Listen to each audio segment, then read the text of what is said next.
M H Khan साहब सवाल सिर्फ एजुकेशन सिस्टम पर उठाते, लेकिन इसमें मस्जिद घुसा देना, शाखा घुसा देना ये जरूरी था?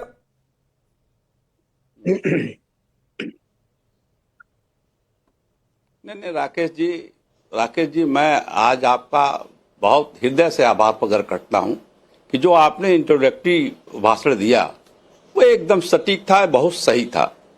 आपने बस उसी चीज पर फोकस किया जिस चीज पर आपने डिबेट बुलाया है, न कि किसी की डिग्री, न कि किसी का पढ़ाई, न कि किसी की बातचीत। और आप उस चीज को भी डिनाई करते रहे पूरे डिबेट में। मैं आपका स्वागत करता हूं। तो एक बात सर, खान साहब 10 सेकंड, खान साहब चूंकि आपने 10 सेकंड किया तो 10 आपने धन्यवाद दिया तो धन्यवाद प्रस्ताव भी ले लीजिए। और धन्यवाद प्रस्ताव ये है सर कि पत्रकार भाषण नहीं देते हैं, तो मैंने भाषण नहीं दिया सर, वो इंट्रोडक्टरी मेरी लाइंस थी और जो मुद्दा था वो मुद्दे के बारे में मैंने देश को और आप लोगों को बताया सर। तो पत्रकारों की बातों को भाषण मत कहा करिए। नेता भाषण देते हैं, उनका काम होता है भाषण देना। हम सर देश की बात करते हैं, राष्ट्रवाद नाम का शो है, राष्ट्र की बात और राष्ट्र के भविष्य की चर्चा हो रही है। आपने धन्यवाद दिया, मैंने स्वीकार किया, धन्यवाद प्रस्ताव भी दे दिया, मुद्दे पर आ जाइए। देखिए राकेश जी, मेरा मकसद वो नहीं है कि आपको भाषण दिलाए, आपको नेता बनाए। हमारा सार ये है कि आपने सही बातें कही, ठीक है, और उस चीज को इन लोगों ने, चाहे राधिका खेड़ा हो चाहे मिश्रा जी हो, इन लोगों ने दाएं बाएं खिला के अपनी अपनी क्वालिफिकेशन बताने लगे। अच्छा, अश्विनी मिश्रा भी दाएं बाएं कर रहे हैं। प्रधान ने क्या इस्तीफा दिया इतना बड़ा कांड होने के बाद? अच्छा, नहीं, हम कह रहे हैं कि ये दोनों लोग डिग्री की बात क्यों कर रहे हैं? हाँ, ठीक, क्यों नहीं, क्या नाम है, इस पे बात कर रहे हैं? सीबीएसई के उस पर, नीट पर क्यों नहीं बात कर रहे हैं? अब कितने सैकड़ों पेपर यहाँ उत्तर प्रदेश में लीक हुए हैं, इस पर क्यों नहीं बात कर रहे हैं? जब आप जिस चीज पे बैठक बुलाए हैं उसी चीज पे बात करिए ना। कौन कितना पढ़ा लिखा है, कौन कितना नहीं पढ़ा लिखा है, इसको डाइवर्जन कहते हैं। अच्छा, इसी को घुमा फिरा के बात करनी पड़ती है। लेकिन मुझे आज बहुत खुशी हो रही है कि आप इन लोगों को घुमाने फिराने वाले को भी लाइन पे ले आए।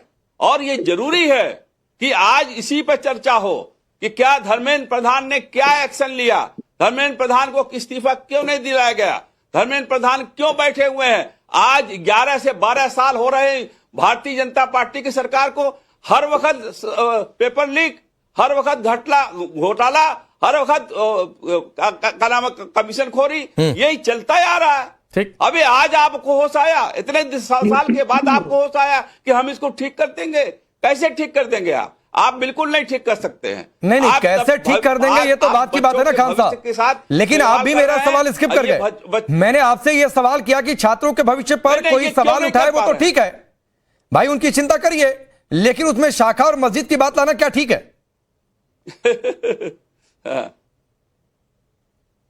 नहीं, बिल्कुल नहीं ठीक है, बिल्कुल नहीं ठीक है। ठीक, बहुत अच्छी बात है। शाखा मस्जिद की बात बिल्कुल नहीं लानी चाहिए। ठीक है, आज जिस चीज ना ठीक है उसी पर ना ठीक है, मैं उस चीज को नहीं मानता। नहीं, बहुत ठीक है नवीन जिंदल जी, मुझे तो इन सबके बीच में सपा और कांग्रेस में क्या चल रहा है ये दिख रहा है कि यहां पर अश्विनी मिश्रा को खान साहब कह रहे हैं कि ये दाएं बाएं कर रहे हैं, उधर यूपी में चुनाव है। कांग्रेस के खिलाफ कुछ नहीं बोला।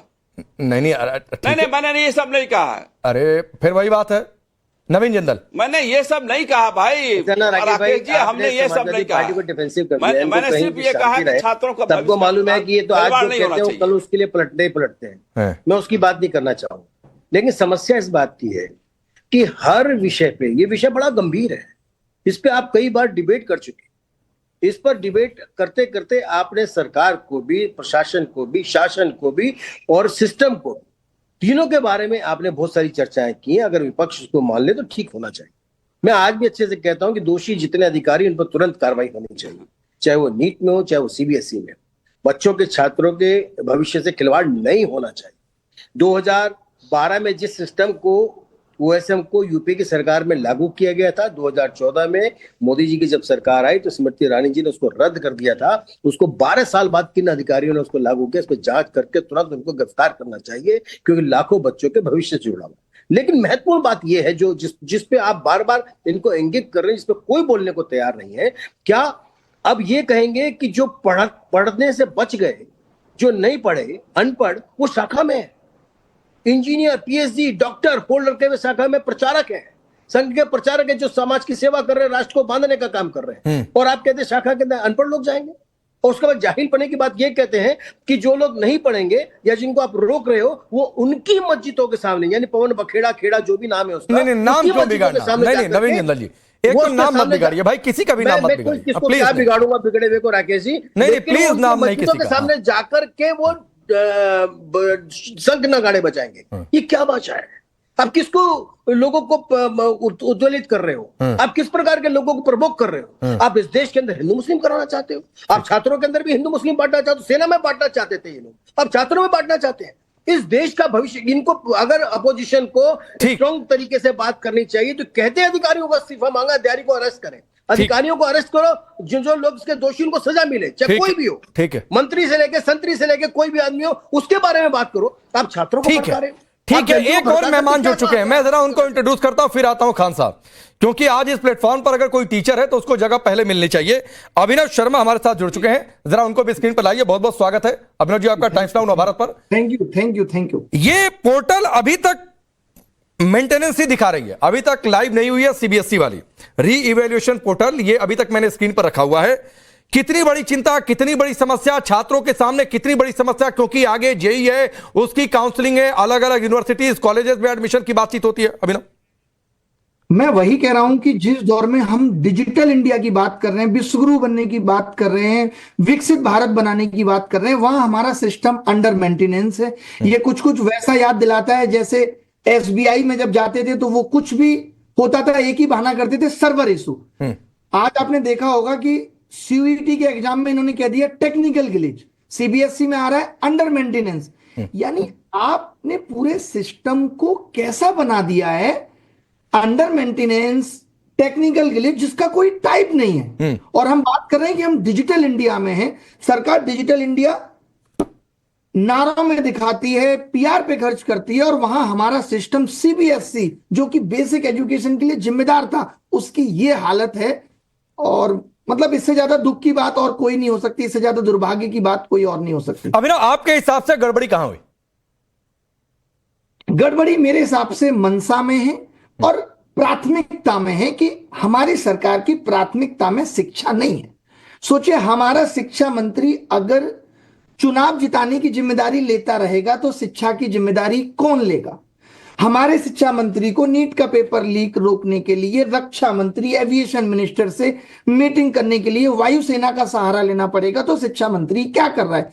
आप देखिए, इतने सारे क्वेश्चन उठने के बाद। अभिनव एक छोटी सी बात, मैं आपकी बात का राधिका खेड़ा से रिप्लाई लूंगा।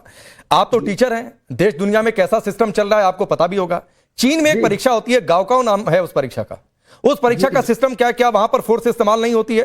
क्या वहां पर जेल टाइप की व्यवस्था बनाकर जो पेपर सेट करते हैं उनको एक जगह रखा नहीं जाता, आइसोलेट नहीं किया जाता है? दिक्कत क्या है अगर आपको एयरफोर्स या फोर्स इस्तेमाल की जा रही है तो? नहीं, आपने बिल्कुल सही किया। वो एक चीन में बहुत बड़े स्तर की परीक्षा होती है जिसमें करोड़ से भी ज्यादा लोग बैठते हैं। यहाँ तो 22-23 लाख लोग बैठ रहे थे। तो मैं ये पूछना चाहता हूं कि फिर इतने साल से 2024 में आपने कहा कि अब पेपर लीक नहीं होने देंगे, तो ये व्यवस्था तो पहले से भी हो सकती थी ना। ठीक। तो मैं ये कह रहा हूं कि आप कितने एग्जाम्स में, भारत में तो एग्जाम्स भी बहुत है ना। आपने सुना होगा कि एक देश एक चुनाव, लेकिन आपने नहीं सुना होगा एक देश एक एग्जाम।